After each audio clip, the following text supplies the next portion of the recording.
Tu as changé ma vie, mon histoire, mon âme et mon esprit. À la croix, Yahweh. À la croix, Seigneur Jésus, tu as porté mes péchés. Tu as changé ma vie, mon histoire, mon âme et mon esprit. Encore à la croix, mon Seigneur. À la croix, Seigneur Jésus, tu as porté mes péchés. Tu as changé ma vie, mon histoire, mon âme et mon esprit. À la croix, Seigneur Jésus, tu as porté mes péchés. Tu as changé ma vie, mon histoire, mon âme et mon esprit. Seigneur, merci pour l'œuvre de la croix. Bwana, asante kwa ajili ya kazi ya msalaba. Aujourd'hui, nous sommes en train de nous rappeler Leo tuko de ta tukikumbuka mort et ta résurrection à la kufa na croix. kufuka kwako Là où msalabani. tu avais tout accompli, Jésus. Pale ambapo ulikamilisha Là où yote tu Yesu. avais changé notre vie, Seigneur. Pale ambapo ulibadili maisha yetu Tu Bwana. as changé la destinée de chacun de nous à travers, Ulibadili ujio wa à kila mmoja partir de wetu l'œuvre de la croix. kupitia kazi ya msalaba. Merci pour ta mort à la croix. Asante kwa ajili ya kufa kwako msalabani. Merci pour cette preuve d'amour. Asante kwa hiyo mkuonesha kwetu upendo wako. Réellement, tu nous as aimés. Kwa kweli ulitupenda. Merci, Seigneur. Asante Et Bwana. merci pour toutes les retombées de l'œuvre de la Na croix. asante kwa ajili ya matokeo yote ya kazi ya Donnez-nous msalaba. de bénéficier, Seigneur, Tupatie kufaidika de Bwana toutes les retombées de l'œuvre de la na croix. matokeo yote ya kazi ya msalaba, Et que la gloire te revienne à na chaque fois. utukufu kurudilie milele Bwana Yesu. Réellement, à la croix, tu as changé nos vies. Kwa kweli msalabani ulibadili maisha À la yangu. croix, À la croix, Seigneur Jésus, tu as porté mes péchés. réellement, tu as changé nos vies, Seigneur. Tu as changé ma vie, mon histoire, mon âme et mon esprit. Seigneur, nous avons besoin de toi. Bwana, tuna haja nawe. Parlez-nous, Père. Sema nasi Et Baba. en tout, que la gloire te revienne à Na chaque fois. katika yote. Merci pour l'œuvre de la croix, Père. Asante kwa ajili ya Nous kazi ya acclamons msalaba. très fort pour ta gloire. Alléluia. Merci, Seigneur. Au nom de Jésus-Christ de Nazareth, Katika jina la Yesu Kristo wa Nazareti. nous avons ainsi prié. Tumeomba hivi. Amen. Amina. Amen. Amen. Bonjour à tout le monde. Jambo kwa kila mmoja. Amen. Amen. Nous remercions le Seigneur Tunambariki Bwana pour la grâce qu'il vient encore de nous accorder kwa neema ambayo ametupatia mara nyingine d'avoir une place dans sa maison. ya kuwa na nafasi ndani ya nyumba yake. Merci pour la présence de chacun de nous. Na asante kwa ajili ya uwepo wa kila mmoja. Je vous envie, vous qui avez choisi la maison de l'Éternel aujourd'hui. Ninawatamani nyinyi ambao mmechagua nyumba ya Vous Bwana. ne vous êtes pas trompé d'adresse. Hamkupotea njia. Il n'y a qu'auprès de Dieu où nous avons notre vie. Ni pale tu kwa Mungu ndio kuna kwa uzima wetu. Le seul qui s'est donné Yule peke yake ambaye en alijitoa. sacrifice pour que Kama nous soyons zabihu. sauvés, c'est lui. Amen. Amina. On acclame très fort pour la gloire de Dieu. Tunashangilia sana kwa ajili ya utukufu wa Mungu. Bien-aimé, l'œuvre de la croix est pleine de grandes richesses. Mpendwa, kazi ya msalaba inajaa utajiri nyingi. Oui, bien-aimé. Ndio Si mpendwa. on se met à décortiquer Ukaanza kabisa kuichunguza ce qui s'est passé à la croix, kile ambacho kilitokea msalabani. bien-aimé, je vous dis, Mpendwa, cette nakuhakikishia, œuvre-là est pleine de grandes richesses. hiyo kazi imejaa kabisa utajiri nyingi. Moi-même, je me demandais, Seigneur, Hata mwenyewe nilijiswali de Bwana, cette mine de richesses de l'œuvre de la kutokea croix, hiyo fasi ambao kuna jaa kabisa mautajiri kazi ya qu'est-ce que nous msalaba, allons partager avec ton peuple? basi ni nini tutaweza kuzungumzia pamoja na taifa lako? Et ce n'est que lorsque les amis choristes étaient en train de chanter que j'ai essayé de trouver même le thème. Na ni wakati wa ndugu wanakwaya walikuwa wanaimba ndio niliweza basi kupata hiyo À la mada. croix, tu as changé ma vie. Kwenye msalaba ulibadili maisha yangu. Amen. Amina. Et c'est sur cela que nous allons partager selon ce que Dieu nous a mis. Na ni juu ya hiyo ndio tutaweza kuzungumzia sawa sawa na kile ambacho Bwana ametia ndani. Bien-aimé, que Dieu nous aide à comprendre ce qui s'est passé à la croix, l'œuvre de la croix. Basi mpendwa, Bwana tusaidie tuweze kuelewa ni nini C'est ilitokea vrai, c'est msalabani, une kazi ya msalaba. richesse incommensurable. Kweli ni utajiri ambao hatuwezi jua kuanza mwanzo Mais na que mwisho. Dieu nous aide même à comprendre même une petite portion, cela nous suffira Basi, pour révolutionner tout dans nos Na vies. Mungu atusaidie tuweze kuelewa hata fungo ndogo ili tapata kubadilisha maisha yetu. Oui, bien-aimé. Ndio mpendwa, À la croix, msalabani il a changé. alibadili maisha yangu, Il a changé une destinée.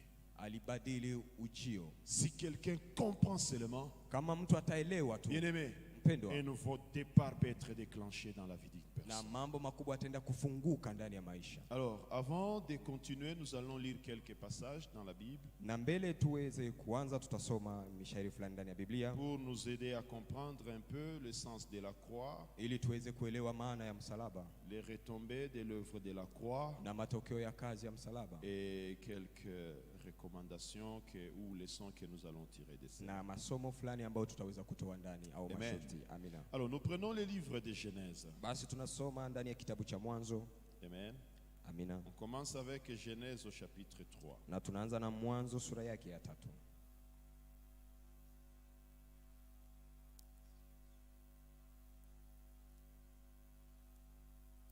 Merci de nous mettre debout. Asante kwa kuweza kusimama. Genèse au chapitre 3. Mwanzo sura yake ya 3, Bon, pour gagner du temps, on lit seulement le 21e verset. na kwa kukomboa muda tutasoma tu 21, Je lis au nom de Jésus-Christ. na nitasoma katika jina la Yesu Kristo. Amen. Amina. L'Éternel Dieu fit à Adam et à sa femme des habits de peau et il les en revêtit. Amen. Amina. On va dans Genèse chapitre 22. Tunaenda ndani ya Mwanzo sura yake ya 22, On prend le 2e verset et le 8e verset. na tutakamata mstari wa 2 na mstari wa 8. Amen. Amina.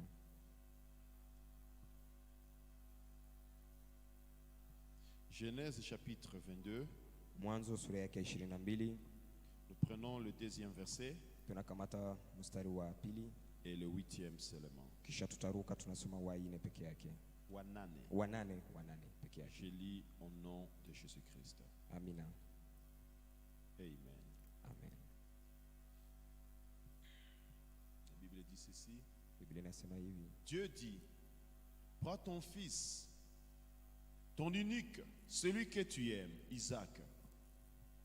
Va-t'en au pays de Morija et là offre-le en holocauste sur une des montagnes que je te dirai. Et puis le 8e verset. mstari wa 8. Abraham répondit, mon fils, Dieu se pourvoira lui-même de l'agneau pour l'holocauste. Et ils marchèrent tous deux ensemble. On prend Exode, Tunakamata Kutoka chapitre 12. sura yake ya 12. On devrait lire du 1er jusqu'au 11e verset. Ili tupaswa kusoma mstari wa kwanza mpaka 11, Mais peut-être pour gagner du temps, lakini akose sababu ya kukomboa muda on peut lire juste le 11e verset tunaweza kusoma tu mstari wa 11 et le 12e. na 12. Nous lisons au nom de Jésus-Christ. Tunasoma katika jina. Quand vous le mangerez, vous aurez vos reins sains, vos souliers aux pieds et votre bâton à la main, et vous le mangerez à la hâte, c'est la Pâque de l'Éternel. Cette nuit-là, je passerai dans le pays d'Égypte et je frapperai tous les premiers-nés du pays, depuis les hommes jusqu'aux animaux, et j'exercerai des jugements contre tous les dieux de l'Égypte. Je suis l'Éternel. Amen. Et puis nous pouvons finir par notre passage que nous avons encore lu, Na tutamalizia ndani ya usomi ambao tulifanya de Colossiens chapitre 2, Wakolosai sura yake ya 2, versets 14 mstari wa et 15. 14 na 15. Amen. Amina. Colossiens chapitre 2, versets 14 et 15, nous lisons au nom de Jésus-Christ. Amen.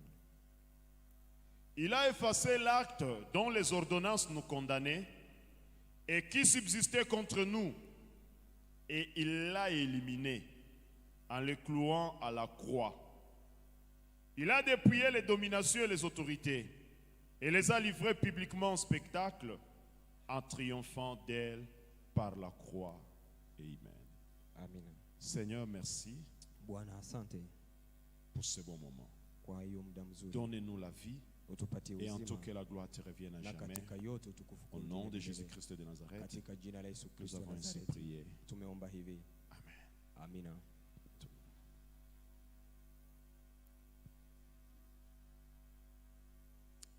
Amen.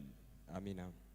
Nous remercions infiniment notre Dieu Tunamshukuru sana Mungu wetu pour la grâce qu'il vient encore de nous accorder kwa neema ambayo ametupatia tena mara et nyingine pour ce moment d'être dans sa présence. kwenye hiyo muda wa kuwa ndani ya uwepo Vous wake. savez, les jours d'aujourd'hui, bien-aimés, Unajua mpendwa, kwa siku ya leo, les jours de Pâques, siku ya Pasaka, c'est la plus grande fête chrétienne. ndiyo siku kuu ama karamu kubwa ya Kikristo, Parce que la Bible dit, sababu Biblia si le inasema Seigneur n'était pas ressuscité, na kama Bwana hangelifufuka notre foi serait vaine. imani yetu isingelikuwa na Donc, ce misingi. n'est que la résurrection de Jésus-Christ Na ni hiyo kufuka tu kwa qui a Yesu Kristo, donné même la force à toutes les déclarations que le Seigneur na fait. hiyo ndio ileta nguvu mautamshi yote ambayo Bwana alisema. Et si nous croyons aujourd'hui même qu'il reviendra prendre son Na église, kama hata leo tunaamini ya kwamba atarudi kuchukua parce kanisa qu'il lake, l'avait dit, sababu alilisema, c'est parce qu'aussi il avait dit qu'il va ressusciter, et réellement il était ni ressuscité. sababu vile vile alisemaka ya kwamba atafufuka, na kwa kweli Et akafufuka. s'il n'était pas ressuscité, Na hangelifufuka, on pouvait remettre en cause tout ce qu'il avait déclaré. tungeliweza kushakia yote ambayo alitoa kama Or, la matamshi. Pâque nous rappelle la mort et la résurrection de notre Na Seigneur. Pasaka inatukumbusha kufa na kufufuka kwa Raison Bwana pour wetu. laquelle nous disons que c'est la plus grande fête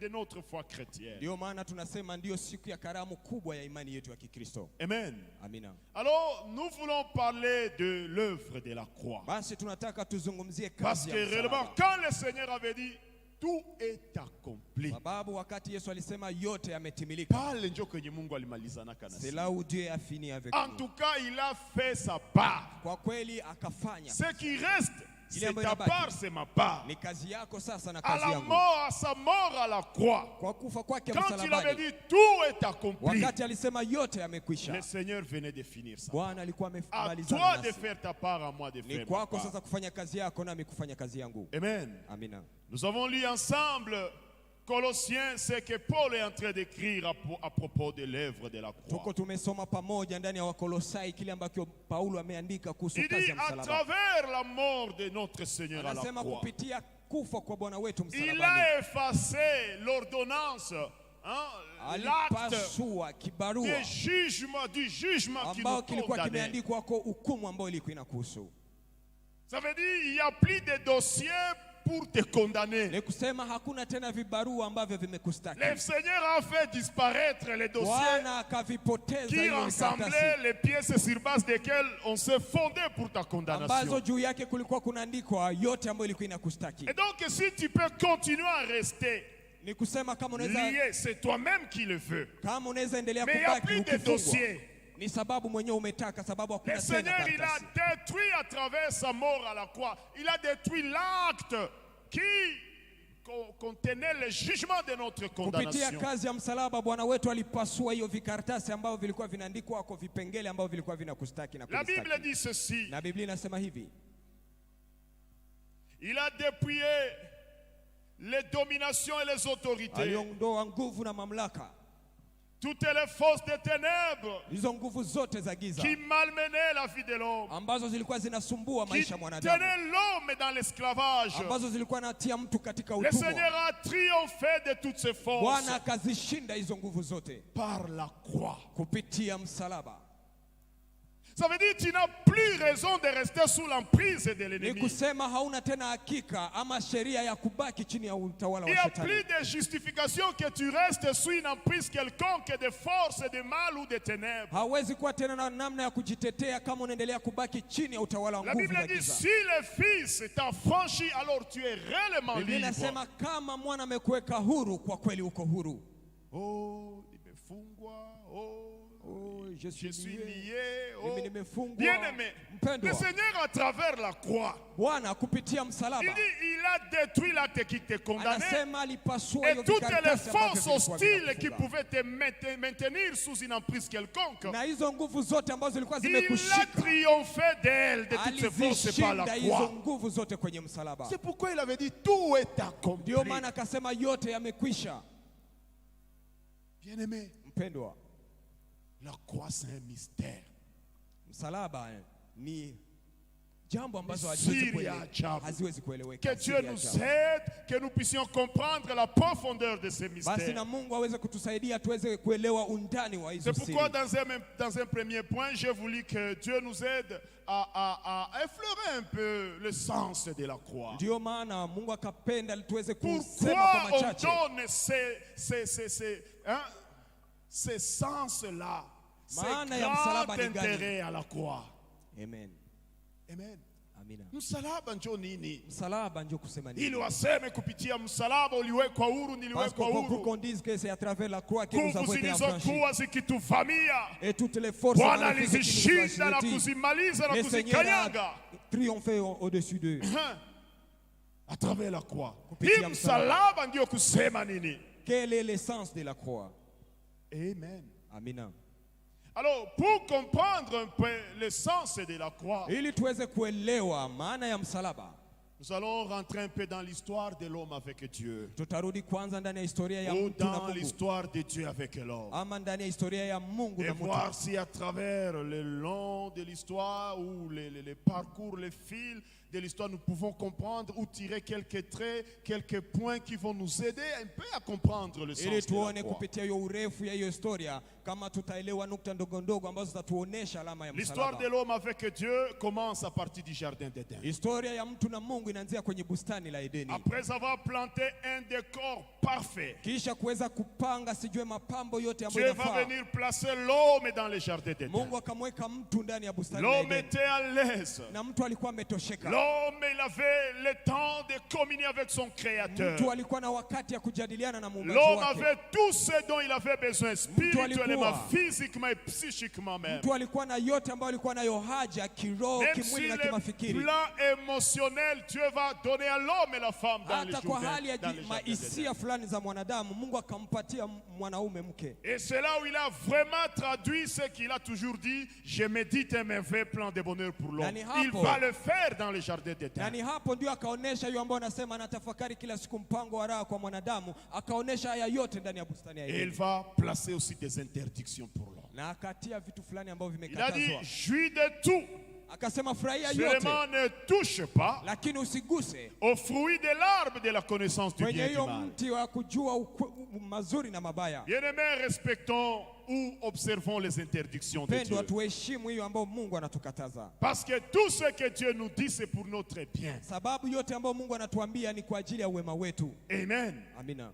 La Bible dit ceci. Biblia inasema hivi, L'homme vivait vraiment au paradis. mtu alikuwa anaishi kabisa kama paradiso, Et cela faisait la colère de l'ennemi. na hiyo ilikuwa inamleta adui kusikia hasira, L'esprit de l'ennemi ne voudra jamais ton bien. na roho ya huyo adui haitapendaka kufurahi kwako, kuishi kwako katika heri. Et l'ennemi va venir visiter la femme. Na adui akakuja kumtembelea mke. Nous connaissons l'histoire de Ève et Adam. Tunajua hiyo historia ya Adamu na Hawa, Finalement, na kwa mwisho l'ennemi va piéger Ève. Huyo adui Ève tombe dans le péché. akatia mtego na kumwangusha Hawa Elle ndani touche à ya l'interdit. dhambi, na akagusa kile Elle ambacho entraîne aussi kilikataliwa, son mari. na akamletea mume wake, Et voilà qu'ils ont offensé Dieu. na wote wakamkosea Mungu, La gloire de Dieu va les quitter. na utukufu wa Mungu ukawatoka, Ils vont se trouver en insécurité. wakajikuta ndani ya ukosefu wa Parce que lorsque la usalama, présence de Dieu, lorsque la gloire de Dieu vous quitte, sababu wakati uwepo utukufu wa Mungu voilà unakutoka, l'insécurité par basi excellence. ukosefu wa usalama unaanza. La Bible dit, Biblia inasema Dieu passait chaque soir dans les jardins d'Éden. Mungu alikuwa anapita kila Et magharibi il se ndani ya bustani ya rencontrait Edeni, avec l'homme. na walikuwa wanakutanana na Ce mwanadamu. jour-là, quand Dieu vient passer, Na hiyo siku wakati Bwana il alikuja ne kupita, retrouve plus l'homme là où il devait être. hakuweza kumpata mtu pale ambao walikuwa nakutanania. Attention, si vous n'êtes pas là où Dieu voulait vous Fanya voir. angalisho kama hauko pale Quand on n'est ambapo pas Bwana là où anataka Dieu kukukuta. veut que vous soyez, Kuwa pale ambapo Bwana anataka vous êtes uwe. dans le mal.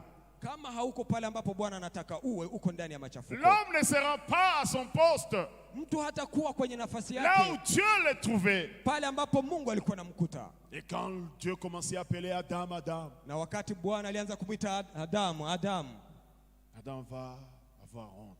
na Adamu akasikia Il dit, haya. Seigneur, nous avons honte, nous sommes cachés. Akasema, Bwana, tumesikia haya, Le Seigneur va tumejificha. directement comprendre qu'il a touché à Na l'interdit. Bwana akaelewa ya kwamba amegusa kile Et quand ambacho Dieu lui kilikatazwa. demande, est-ce que tu as touché à l'interdit? Na wakati Bwana anamswali, je, uligusa kile Commence à ambacho dire, non, c'est la kilikatazwa? femme que tu m'as. Basi Adamu akasema, ni huyu mke ambaye Et ulinipatia. quand l'Éternel se tourne vers la femme, Na wakati Bwana elle aussi alimgeukia dit, non, non, non, mwanamke, c'est le serpent qui na m'a mwanamke naye induit. akasema, ni nyoka ndio ameniletea hiyo. Finalement, Na kwa mwisho ils ont péché. walifanya Ils dhambi, ont touché à l'interdit. waligusa kile ambacho Et voilà, kilikatazwa. automatiquement, ils se trouvent loin de la face de Na Dieu, hapo loin de la kabisa, gloire kwa de Dieu. ghafla wakajikuta mbali na uso wa Mungu, utukufu wa Mungu. Amen.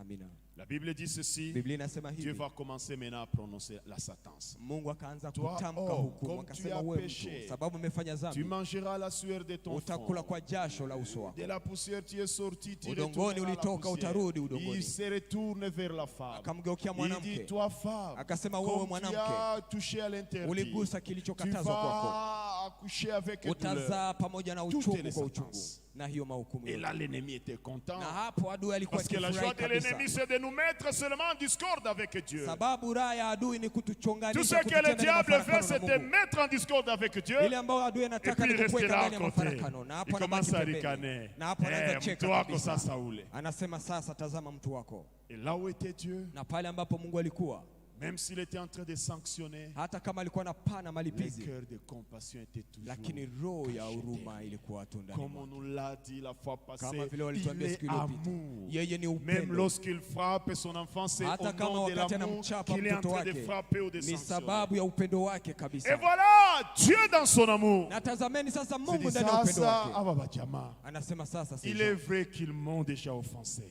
kweli wamenikosea, Mais c'est encore Dieu lui-même lakini ni Mungu tena peke yake qui va tuer une bête, ndio akaenda kuua qui va mnyama, tuer l'agneau akaua mwanakondoo pour trouver une peau ili apate ngozi, afin de couvrir encore la honte de ili l'homme. apate kufunika hiyo aibu ya En même temps mwanadamu. qu'il était en train de sanctionner, de Na wakati prononcer la alikuwa na sentence, pana malipizi, amour qu'il est, upendo il alivyo, s'est dit ça, ça va tabakia tu hivi akasema, mais na wasi. hivyo rester nu comme Bona ça, baridi tabapiga. basi ils vont sentir la foi. Watabakia tu hivi Est-ce qu'ils vont watupu. rester comme ça? Lui-même en train de les sanctionner, mais aussi Yeye en train de peke kabisa réfléchir akiwalipiza, comment lakini tena couvrir leur akiangalia honte, comment namna les gani restaurer. atafunika hiyo Et aibu c'est yao. là la première prédiction de l'œuvre de la Na croix. hiyo ndio ilikuwa utangulizi wa hiyo kazi ya msalaba. Le Seigneur, par ce geste, il prouve que Kupitia hiyo tendo Bwana alionyesha ya kwamba il va couvrir la honte de l'homme atafunika aibu ya en mwanadamu tuant une bête. kwa kumuua mwana kondoo. Oui, bien-aimé, c'était déjà Ndio le premier mpendwa, signe. ilikuwa ni alama ya kwanza Qu'il va restaurer cet homme, sa honte, ya kwamba le couvrir. atarekebisha na kutoa hiyo aibu na kumrudisha mwanadamu. Oui, bien-aimé, Ndio mpendwa, à travers la mort de cet agneau, kupitia kufa kwa hiyo nous mwanakondoo voyons cacher l'idée de l'amour de Dieu tunaona kufichwa hiyo est upendo wa déjà Mungu, cachée là derrière. imefichwa hapo nyuma, Et jusque-là, on ne comprenait pas encore. na mpaka hapo tulikuwa hatuelewe. L'idée de la réconciliation, l'idée de retourner, de ramener l'homme avec lui Hiyo est déjà fikiri, cachée hiyo là-bas. fikiri ya kurudisha mapatanisho ya Mungu na mtu ilikuwa hapo. Maintenant, l'Éternel poursuit dans son plan de restauration, Basi Mungu akaendelea ndani ya hiyo mpango wake ya dans son kurudisha plan de uwasiliano, ramener l'homme à lui. mpango wake ya kumrudisha mwanadamu Il va se kwake. choisir un homme, l'homme d'Abraham. Akajichagulia mtu jina lake Abraham. Après qu'il ait donné des instructions à Abraham, Baada ya kumpatia masharti quitte fulani la maison Abraham, de ton père, toka ndani ya nyumba ya baba va yako, là où je vais t'indiquer. enda pale ambapo Abraham nitakuonyesha. obéit. Abrahamu Et akatii, l'Éternel se sent vraiment intéressé par na Mungu Abraham. akajisikia nampenda Il est Abrahamu, attiré par Abraham. akajisikia kuvutwa na Abrahamu, Il a fait des promesses à Abraham. akapatia Abrahamu Nous ahadi. connaissons l'histoire, comment est-ce qu'Abraham va finir par avoir un enfant. Tunajua historia namna gani Abrahamu alimalizia kupata mtoto. Et lui avec Agar s'était arrangé pour trouver Ismaël. Na yeye pamoja na huyu mke Agari waliweza kufanya Oh! wanaoweza ili wapate Ishmaeli. Ismaël n'était pas l'enfant de la Japokuwa promesse. Ishmaeli hakukuwa mtoto wa On ahadi. n'aide pas Dieu pour accomplir ses promesses. Hawezi msaidia Mungu ili Lui-même, il akamilishe sait agano comment il yake. fera pour accomplir Mwenyewe sa anajua promesse. atafanyaje ili akamilishe hiyo ahadi. Amen. Amina. Après Ismaël, ils ont Isaac selon la Na promesse baada de ya Dieu. Ishmaeli wakapata sasa Isaka sawasawa na ahadi. Et maintenant, pendant qu'Abraham est dans la joie Na d'avoir wakati un Abrahamu fils alikuwa dans ndani sa ya vieillesse, furaha, ameona mtoto ndani ya uzee le wake, fils unique, mtoto wa il commence kipekee, à se dire, cette fois-ci, ce n'est plus un étranger qui héritera dans ma Akasema, maison, c'est hapa mon sasa. propre sang. haiko tena mgeni ndio atarithi, lakini itakuwa ni damu yangu kabisa. Dans cette joie, l'Éternel vient lui dire, Abraham, Ndani ya hiyo furaha Bwana si akakuja tu mwambia m'aimes, Abraham, Abraham, kama tu unanipenda vas me Abraham, donner ton fils unique. utanitolea mtoto wako wa Celui-là que tu kipekee, aimes, Isaac. huyo ambaye unampenda, hata Isaka. Isaka ambaye unampenda. Isaka ambaye unampenda, C'est lui que tu vas me donner. nani huyu ndio utanitolea, Par là, je vais voir si tu m'aimes. na hapo nitatazama kweli kama umenipenda. Et là, Na hapo l'Éternel commence à prédire une chose. Bwana akaanza kuonesha kitu fulani. La manière de prouver l'amour, Namna ya kuonesha c'est de upendo donner ce qu'on aime, ce qu'on a d'unique et ce qu'on a de ni particulier. kupana kile ambacho unapenda, kile ambacho unakuwa nacho kia tofauti. Il était en train déjà d'annoncer comment il prouvera son amour à l'humanité. Alikuwa akitangaza namna gani atatuonesha Dans upendo la wake conception de Dieu, ndani ya mipangilio ya Mungu. aimer, c'est donner ce qu'on a de plus cher, Kupenda ni kupana kile ambacho ce unakuwa qu'on a nacho cha thamani, d'unique. kile ambayo kabisa unashikilia kwa Voilà nguvu. ce qu'il est en train d'enseigner à travers Hiyo son ndio entretien ambayo avec iko Abraham. nafundisha kupitia hiyo majadiliano Abraham, yake na si tu Abrahamu. m'aimes, Abrahamu, donne-moi ukinipenda ce que tu as de cher. unipatie Ton kile kia fils thamani unique, kabisa, mwana celui-là que wako, tu aimes. mwana wako wa pekee ule ambaye unampenda.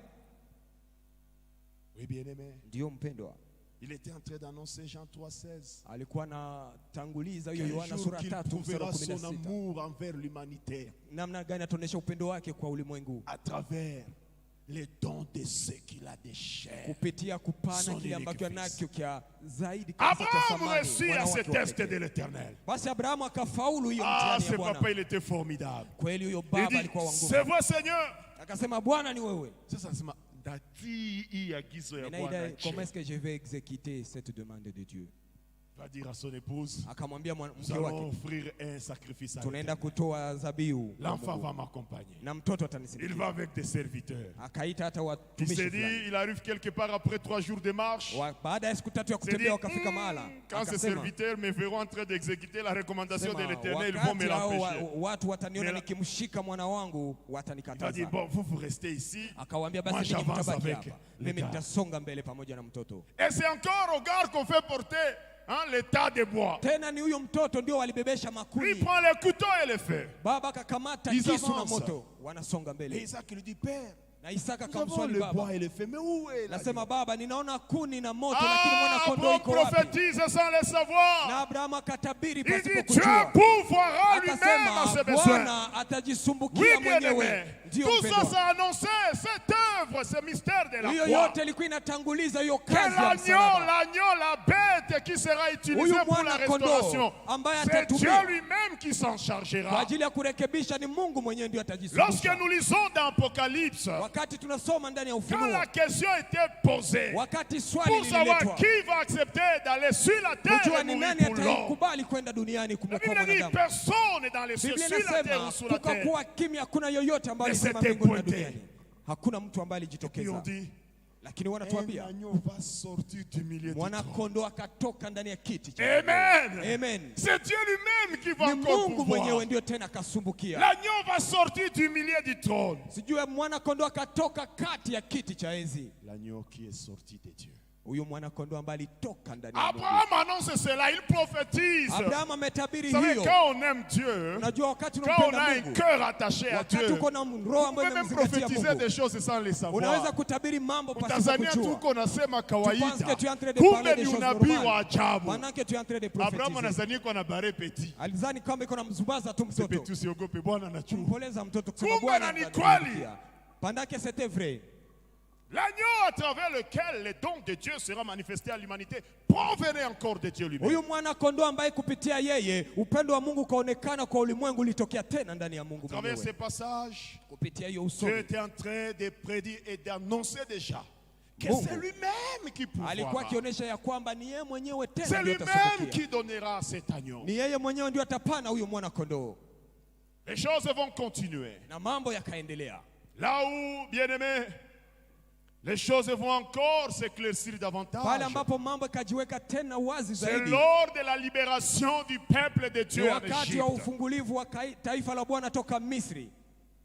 Oui, bien-aimés. Ndiyo mpendwa, Après 400 ans d'esclavage en baada ya Égypte, miaka 400 ya kuwa watumwa huko Misri, Dieu décide de libérer son Mungu peuple. akaamua kuwakomboa taifa lake. Mais à travers quoi? À travers quel procédé il va faire Basi pour libérer kupitia son peuple? nini, kwa njia gani atafikia hiyo? C'est pas le mystère de la Pâque. Ni kupitia hiyo kazi ya Pasaka, sijue siri za Pasaka. Dieu va dire ceci à Moïse. Mungu akamwambia hivi Musa, Tu vas demander à Israël ceci. utaambia watoto wa Israeli Tu vas hivi, dire à Israël utawaambia wa que Israeli chaque famille, le 10e jour du mois, kwamba kila jamaa siku ya 10 ya qu'elle mwezi prépare un agneau waandae mwana kondoo ou un chevreau d'un ama an, sijue mwana kondoo wa mwaka moja, un agneau sans défaut. mwana kondoo ambao Que atakuwa chaque hana famille le ulema prépare. fulani. Kila Écoutez, jamaa bien-aimés, itaandaa. la famille c'est une dimension spirituelle. Mpendwa, jamaa ni daraja fulani ya C'est pourquoi kiroho. on ne néglige pas la famille. Ndio maana haibidi kudharau C'est jamaa. pourquoi on ne laisse pas sa famille derrière. Ndio maana haibidi uache jamaa yako Le plan nyuma. de Dieu c'est que l'homme soit sauvé avec sa famille. Mpango wa Mungu ni kwamba mtu Voilà aokolewe ce yeye na que Paul jamaa avait dit yake. aux geôliers. Si tu crois, tu seras sauvé, toi et ta famille. Ndio ambaye aliambia huyu mtu wa askari akasema, ukiamini utaokolewa Josué, wewe na quand il jamaa dit je yako. vais servir le Seigneur, il ne va pas se voir seul. Yoshua wakati alisema Il atamtumikia dit Bwana moi et akasema ma mwenyewe, maison nous servirons le akasema Seigneur. mimi na nyumba yangu Toi la tutamtumikia kamataka Bwana. bake munenda Tu nabo prends kwa les Bwana. tiens et tu avances avec eux. Dieu ne veut pas que ce mystère se déroule dans un cadre plus élargi. Il veut que ce mystère se déroule dans la famille. Bwana hakupenda sijue hiyo kazi ipitike nje, lakini akapenda ipitike ndani ya jamaa. Beaucoup de combats Na vita spirituels, vingi vous les gagnerez lorsque Ya vous kiroho. combattez ensemble en famille. utavishinda wakati unabaki ukidumu Dieu pamoja choisit ndani ya les jamaa. cadres familiales. Mungu akachagua jamaa, Il dit chaque famille doit prêter un agneau d'un an. akasema kila jamaa itaandaa agneau mwana sans kondoo wa mwaka défaut. moja, mwana Ce kondoo ambaye n'est hana que ulema. si on s'estime être peu nombreux qu'on peut associer les gens de dehors. Ni kama mnajikuta kwamba mko Mais le wachache ndio mystère mnaweza doit andika se wengine. dérouler en famille. Lakini hiyo siri C'est pourquoi inapaswa j'ai kupitika dit et ndani ya j'insiste, jamaa. la famille c'est une dimension spirituelle. Ndio maana ninatia mkazo, sijue jamaa ni daraja ya Il kiroho. faut veiller sur sa famille. Inabidi Il kukeshea faut jamaa yako. investir dans sa famille. Inabidi Il kujiweka faut ndani ya faire en jamaa. sorte que Dieu soit au centre de sa Ufanye famille. yote uwezekanavyo ili Bwana Mungu awe kati ya Dieu jamaa aime yako. travailler avec la famille. Mungu anapenda kutumika na jamaa. Wanafunzi ya kwanza ya Yesu walikuwa Le premier wanatokea mu disciple de mafamilie Dieu. mwa hivi zenye Ils venaient de ziko certaines pamoja. familles qui étaient ensemble.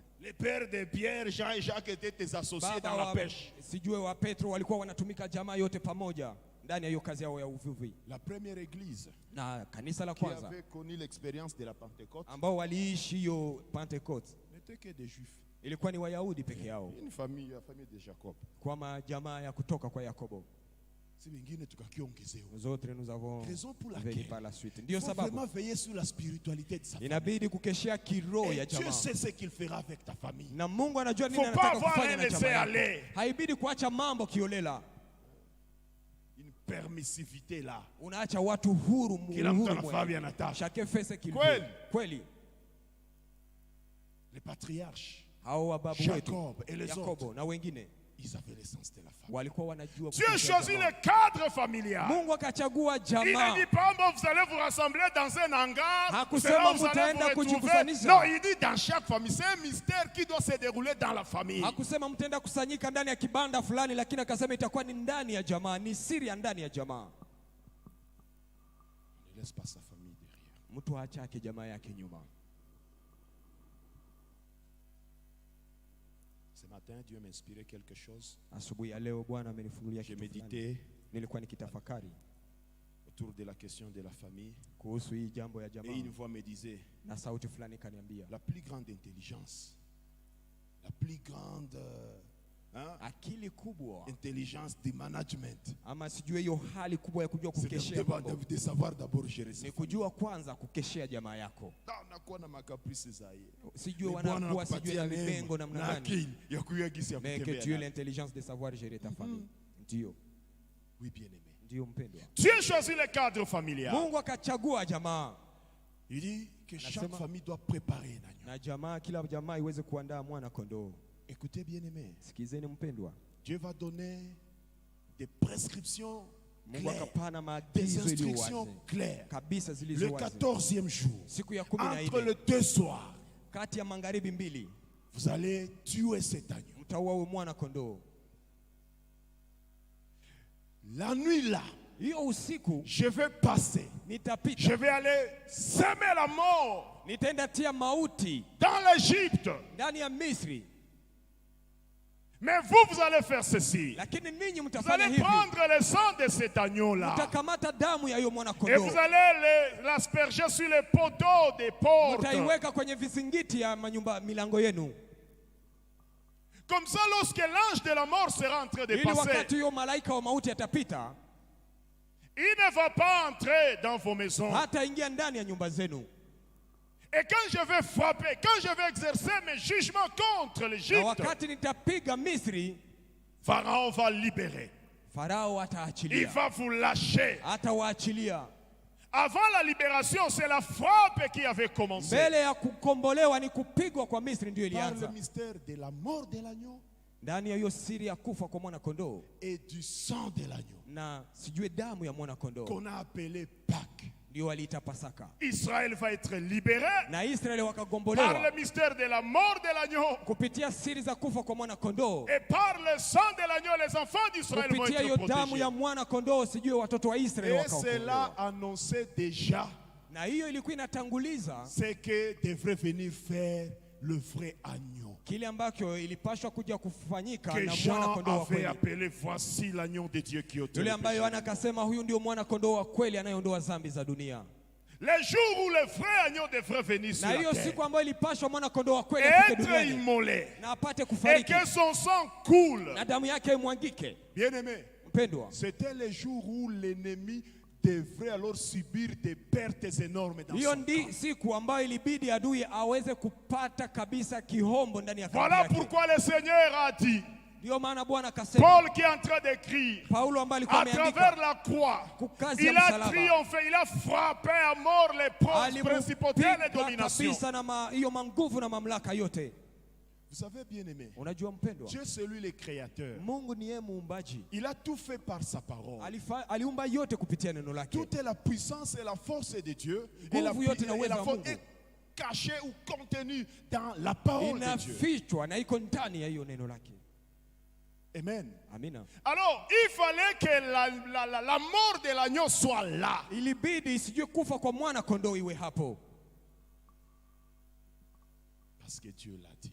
sababu Mungu alisema kama Cette vile. nuit-là, Hiyo usiku dès lors qu'on venait seulement de tuer l'agneau, wakati tu walikuwa wameua mwana kondoo, comme c'était seulement ça la consigne de sababu hiyo ndio l'Éternel, ilikuwa mkataba ya Bwana. directement l'ange va commencer à faire des Hapo tours. hapo sijui malaika akaanza kuja Et il va kupita commencer à frapper chez na les akaanza ennemis des enfants kuwapiga sijui d'Israël. watoto wa Israeli Et là, wa nous Misri. comprenons une chose bien aimée. Na hapo tunaelewa jambo moja, Dans chaque consigne de l'Éternel, ndani ya kila agizo il y mkataba a ya une Bwana puissance qui accompagne cette kuna kuwa consigne. nguvu ambayo inasukuma inasindikiza Tu hiyo peux mkataba. avoir la victoire sur les sorciers Unaweza kuwa na ushindi juu ya qui cherchent maadui, ta vie, sur tous les walozi ennemis ambao de ta vie, wanatafuta maisha yako en maadui, respectant seulement la consigne de sababu umeheshimu hiyo mkataba. Dieu. Ndio Mtu tu anabambia sema batachinja tu kondolo. on a demandé à ce qui tue seulement l'agneau. Kumbe mbingu inayuaka kenye tafanya. Le ciel savait ce qu'il va faire Toutes les fois qu'on respecte une wakati consigne. yote ambao tutaheshimu mikataba. Quand tu respectes la consigne de Dieu, Wakati unaheshimu les mkataba wa Mungu, cieux mbingu savent ce qu'ils vont faire. zinajua nini inapaswa Sasa tu kufanyika. walichinjaka Wakati kondoo. walichinja mwana Mara kondoo, moja malaika kapite et kwa l'ange napiga commençait à kifo. passer avec la mort. Kwa unaheshimu kanuni za Il faut Bwana. respecter les orientations, les consignes de Dieu. Unaweza heshimia tu kanuni ya Bwana. Tu peux respecter les orientations de Maadui Dieu. wote wa maisha yako wanasikia Et tous radi les tu ennemis nawapiga des boum. sont foudroyés comme ça. Hawajui kama vilikuwa. Ils ne savent pas comment, qu'est-ce qui s'est passé. Kumbe Bwana alikwambia tu mwanangu, C'est parce que Dieu t'a dit, mon fils, fanya hivi na hivi. fais ceci ou cela. Unaheshimu tu. Tu respectes cela. Tubu. Unatubu. Tu te répands. Quand il te demande de te Wachawi repentir. bana kukosa Et il y a les kwenye. sorciers qui te manquent. Sikia. Écoute, Onyo ambao mchungaji wako amekupatia. Les conseils. l'orientation, les conseils qu'il t'a donné. Unaitembea tu ama unaitii. Tu respectes cela, tu obéis. Unaenda kuta bima vitu mwa vyenye vilikuwa Et tu trouves vishashindikana certaines maisha yako. choses Vinaanza funguka. Qui avait place dans ta vie, tu te sens libéré. Ndio. Ndio kabisa. Le respect des consignes de Dieu. Kuheshimu mkataba ya Mungu C'est aussi une grande arme dans le combat ni spirituel. silaha kabisa ingine kubwa ndani ya hiyo vita vya kiroho. Nasikia hapa wanazoea tuambia seme C'est par exemple ici, on a l'habitude de nous dire l'essence du culte. savoir Kuko watu respecter tu ile le kuheshimia temps avec ibada, Dieu. kuheshimia programu yake na Mungu. Respecter ton temps avec Dieu. Unakuwa unaishi bio na zania watu wote wanaishi. Tu vis bien, tu penses que c'est tout le monde qui Unalalaka vit bien. bio na zania watu wote Tu wanalalaka passes bio. ta nuit sans être dérangé, tu penses que c'est la sorte pour les autres. Bien-aimé. Mpendwa, Si tu as la vie de respecter les consignes de Dieu, kama uko na maisha il y ya a des kuhesabu combats que mkataba ya Dieu Mungu, livre à ton insu. kuko vita ambavyo Mungu anakuwa anapigana Il kwa se nafasi charge yako de tes pasipo kujua. ennemis. Anajisumbusha na maadui yako. Quand Dieu a dit quelque chose, Wakati Mungu amesema kitu, akosi haiko Mungu ndio alisema. peut-être ce n'est pas Dieu qui Ulishitia l'a dit. mawazo. Mais C'est si que Dieu a dit quelque chose, Lakini kama ni Mungu tu ndiye amesema, respectes cela. unaheshimu Il y hiyo. a une puissance qui accompagne ce que Dieu avait dit. Kuna nguvu ambayo inasindikiza kile ambacho Bwana Le fait amesema. seulement d'immoler l'agneau cette nuit-là, Sababu tu ya kumuua mwana kondoo hiyo siku, la mort va s'abattre sur toute l'Égypte. kifo ikaangukia kila mtu wote wa Misri. Bien-aimé, cela annoncé déjà Mpendwa, hiyo ilikuwa inatanguliza ce que serait ile ambayo itakuwa la vraie Pâque, Pasaka ya la kweli, vraie mort de l'agneau. kifo ya kweli ya mwana Alors, kondoo wa kweli. Voilà ce qui va arriver. Basi tazameni ile ambayo ilifika, La croix de Jésus, comme nous sommes en train de vouloir comprendre l'essence de la croix de sababu Jésus. tuko tunataka tuelewe maana ya msalaba wa Yesu. Quand Paul écrit en disant Wakati Paulo anaandika qu'à akisema, travers la croix, sema kupitia il a msalaba détruit l'acte dont les ordonnances aliharibu, nous condamnaient. alipasua Il kikaratasi a ambayo triomphé vipengele ya sur le kushtaki force de ilikuwa. l'ennemi. Alishinda juu ya hiyo manguvu yote ya adui. La croix Msalaba signifie seulement la mort et la résurrection, ou la mort de Jésus-Christ. inamaanisha kufa na kufufuka kwa Parce Yesu, que, ama kufa kwa bien-aimé, Yesu. Sababu dans mpendwa, l'histoire des Égyptiens, ndani ya historia c'est la mort de l'agneau wa Misri ni kufa kwa et le kondoo sang de l'agneau na damu ya mwana kondoo qui avait opéré. ndio ilifanyaka Dieu benye kazi yote. bilifanyaka kazi. Kifo tu ya mwana kondoo. Kufa tu kwa mwana kondoo Malaika akashuka na L'ange damu était ya mwana descendu. kondoo ikaleta ulinzi. et le sang de l'agneau avait amené la protection. Alors à la croix, Sasa msalabani c'est la mort de Jésus-Christ ni kufa kwa Yesu Kristo qui va alors tout faire. ikafanya kazi yote. C'est pourquoi j'ai toujours dit ceci. Ndio maana La ninasemaka kila plus siku grande hivi, erreur que l'ennemi avait commise, sijue kosa kubwa ambayo adui alifanyaka c'est de précipiter, de conduire Jésus jusqu'à ni sa mort. kuweza kumsukuma Lui Kristo pensant kwenye que maintenant il msalaba. va faire taire la mission de notre Alizania Seigneur. kama hivyo ndio atazimisha kazi ya Bwana Et wetu. pourtant, Ijapokuwa, selon tout ce qui était annoncé dans l'ombre des sawa choses, sawa yote ambayo Mungu il alikuwa fallait que amesema ndani ya l'agneau uvuli wa meure mambo, pour qu'il y ait des bandades dans le camp de l'ennemi. ilibidi mwana kondoo afariki ili kukwe kukimbia kabisa, kukosa msimamo ndani ya kambi ya adui. Amen. Amina. Et donc, nous pouvons comprendre seulement ce qu'on appelle la croix de Ni Jésus. kusema tunaweza Par la kuelewa kile croix. ambacho inaitwa C'est msalaba. c'est cet événement de la mort de Ni hiyo Jésus. matokeo ya kufa kwa Yesu Kristo. Amen. Amina. Alors, commençons à voir un peu les retombées. Basi tutazame kwanza matokeo. La mort de Jésus-Christ. Kufa kwa Yesu Kristo msalabani. Lui qui est l'agneau sans défaut. Yeye ambaye alikuwa mwana kondoo ambaye hana ulemavu fulani. Voilà ce qui a déclenché la débandade de l'ennemi. Tazama ile ambayo ilileta machanganikio ndani ya kambi ya mwovu. Quand le Seigneur était mort, il y a eu un grand tremblement de terre. Wakati Bwana wetu alifariki kulikuwa mtetemeko wa ardhi.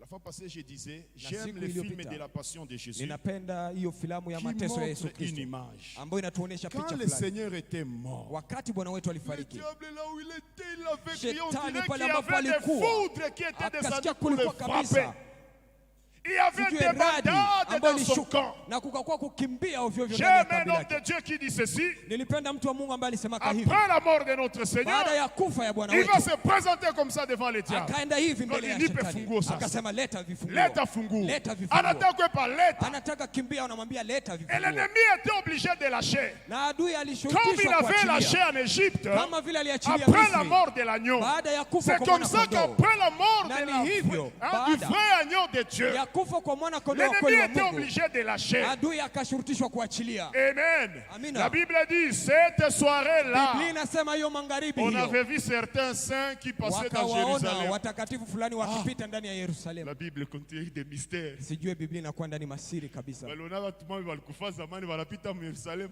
Wakawaona watu ambao walikufaka zamani, Wanapita. Mnaona watu wanatokea Kibumba kama wanaenda watu Saki. wanatokea Kibumba wanaenda sehemu zingine za Saki. Fulani tulimwona anapita mwingine.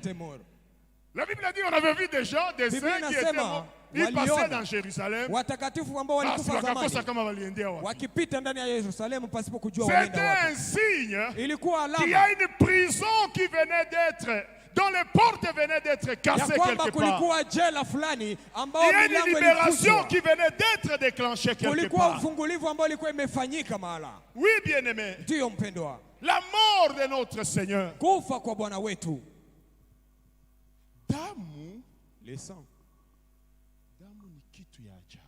le sang c'est quelque chose de très sérieux. Ndio. Ndiyo Najua Biblia inasema raison pour laquelle la Bible dit mwingine damu isimwangike que le sang ne nashinda coule pas dans une ville. kubarabara. Ndio maana unaona saa ya vita. Raison pour laquelle quand il y a la guerre, watoshe mamaiti mbio mbio. il s'arrange pour Nasema évacuer ile les morts. damu senye nabakia pale inaleta laana. Parce que kwa ile quand mwingine. le sang reste là-bas, il y a la malédiction qui arrive. Damu inasemaka. Le sang parle. Damu inareklamaka vengeance. Le sang réclame la vengeance. So nasikia kaseme damu ya mtu iko nguvu. Ça Ukiwa dit, mtu le atakubana. sang de- Si tu tues quelqu'un, on va Kuna t'attraper. kiaka nguvu moja tu Il y a une force qui vient qui t'aime. unakia Toi-même, jionesha. tu vas te montrer aux autorités. Utajionesha. Tu vas te présenter toi-même. Batakuyua tu wewe Ils peke sauront que c'est toi. utajionesha. Par toi-même, tu vas t'amener. Damu. Damu. Sasa ile kumwanga tu Et damu dans ya le fait de Yesu. verser le sang de Jésus, Adui l'ennemi, akameza wembe. il a avalé. Akaikalia msumari ya la moto. main. Il sait. Amen. Kuna uwezo yenye ilitoka mbinguni. Il y a une force qui est venue na du ciel kupiga kuzimu. pour frapper l'enfer. Akaachilia Et il a tout funguo. lâché, il a lâché les clés. Akaachilia Il milango a lâché wazi. les portes ouvertes. Watu wakatoka. Et les gens sont Na sortis. alama wakaonekana hata Ils ont Yerusalemu. été visibles même dans Wakapita Jérusalem. na watu Et ils hawajui kwenye passaient, ils waliendea. traversaient. Les gens ne savaient pas où est-ce qu'ils allaient.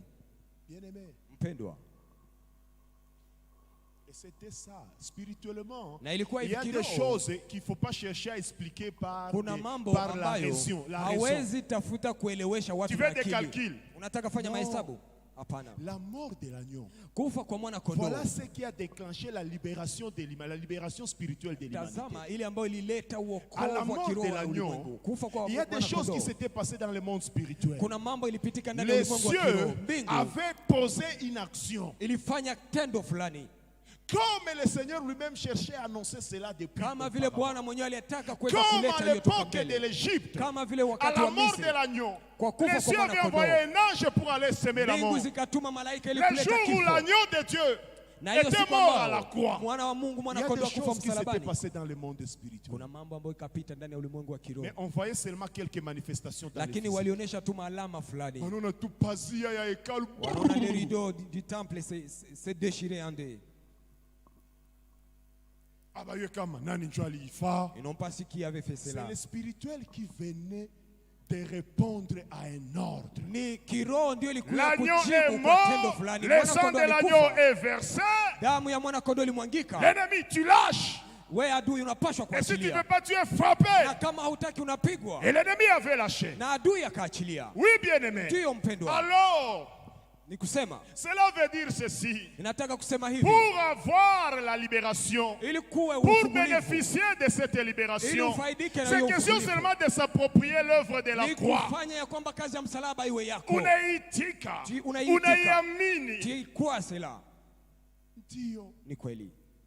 Unamwalika Yesu maisha yako. Tu invites Jésus-Christ dans ta vie. Unamwambia Bwana asante kwa Tu kunikufia dis, Seigneur, msalabani. merci d'être mort à la croix pour moi. Ndiyo, ninaamini kwamba Oui, ni je le mimi crois. C'est à cause de umenifilia. moi, tu es mort pour moi. Na sio nafanya hivi Et quand tu mpendwa, fais cela, kuna ufungulivu fulani il y ambao a une unaumbika libération mara moja mu maisha qui yako. s'opère dans ta vie. Hii damu ya Yesu sone Le sang de yalika Jésus-Christ, quand tu invoques cela, inakia na kata ça minyororo vient yote ya déchirer, adui maisha couper yako. tous les liens qui étaient dans ta vie. Ya kale yamepita, inakupatia Tout ce qui maisha ya est ancien usafi reste, ça te kiroho. donne une nouvelle vie, une vie pure spirituellement. C'est pourquoi nous disons ceci. Ndio maana tunasema hivi, La première retombée de la mort de notre Seigneur à matokeo la ya croix, kwanza ya kufa kwa Bwana wetu c'est msalabani notre libération ni spirituelle. ufungulivu wetu wa kiroho. Bien-aimé, Mpendwa, kazi ya msalaba, l'œuvre de la croix faut pas chercher à avoir une compréhension mathématique. de haibidi l'œuvre de la kabisa ufanye mahesabu ili utafute Vous kuielewa. n'allez pas vous en sortir. Hautajitosha hapo. Il n'y a pas de compréhension mathématique là-bas. Hakuna namna unaweza isikia kwa akili Ce sont zako. des choses qui se passent spirituellement. Ni mambo ambayo inapitika kiroho. Parfois, lorsqu'on fait l'exorcisme, qu'on Mara prie fulani pour les wakati watu démoniaques, wanafanya usuda, samani, on est dans un c'est du théâtre. unaweza zania wako wanafanya mchezo, Vous êtes devant un démoniaque. unakuta uko mbele ya mtu J'invoque wa le mapepo. sang de Jésus. Unasema ninaalika damu Unasikia ya mtu Yesu anasema, Kristo. "Ah!" Unasikia analalamika kabisa. Les profanes peuvent dire, ah, oui, comme théâtre. Watu ambao ah. wanapingaka wanasema Viko hao wanafarsi, wanafanya viko michezo wanacheza. yao tu, No! wanatuzubaza. Bien-aimé, Hapana, il y a une puissance kuna nguvu qui se passe dans le monde ambayo spirituel. inapitika ndani ya ulimwengu wa kiroho. Seigneur, unataka damu ya Yesu kwa Quand kina vous invoquez kweli. le sang de Jésus qui est l'esprit Unaita en jina la vérité, Yesu tu kwa kina invoques kweli. le nom de Jésus en Shetani na esprit en vérité. mapepo Les démons et wanajua, les diables savent ce qui se passe. wanajua kama kuna nini. Ils savent ce qui se passe. Oui, bien-aimé.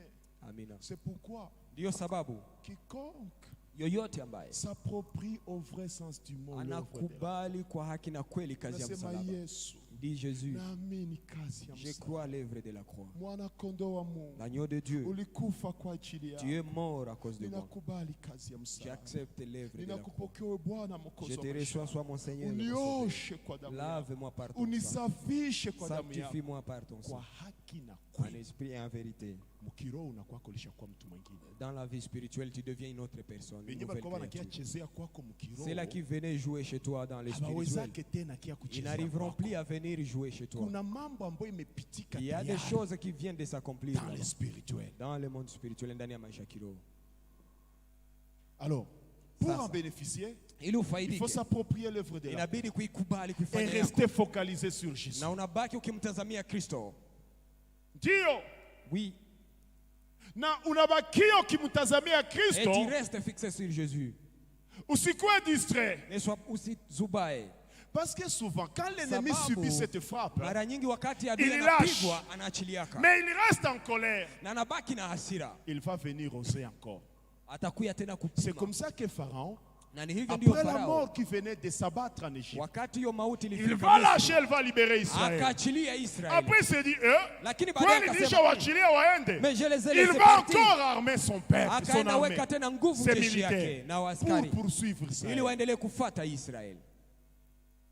Seigneur, walikuwa wamefika hivi mbele ya bahari Quand ils nyekundu. étaient arrivés devant la mer Rouge, L'armée de Pharaon derrière. jeshi ya Farao ilikuwa Moïse nyuma. va leur dire seulement, Moses va leur gardez dire, silence. mubaki kimya. Ces Égyptiens que vous êtes Hao en wa train de Misri ambao voir, mnawaona vous ne les verrez plus. hamtawaona tena Amini kamwe. kazi ya msalaba tu. Crois à l'œuvre de la croix Sois seulement. sérieux. Baki Sois kabisa focalisé mkamilifu. sur l'agneau de Dieu. Mtazamie mwana kondoo wa Mungu. Hata hasira yao iwe namna Même gani, si leur colère hawatakufanya kitu. ils ne feront rien. Ile ce qui te mkono concerne. ya nguvu ya Parce que la Mungu main puissante de yenye Dieu limwachilishisha qui lui a Farao, fait lâcher yenye Pharaon, liachilishisha qui a shetani, fait lâcher le diable, haitakuachilia, ne va pas t'abandonner. itakukinga. Il va te Na garder. wakisema kwa hasira wanakufuata, Et s'ils vont dire par wataangamia colère, ils vont te wenyewe. suivre, ils vont mourir. Ndio.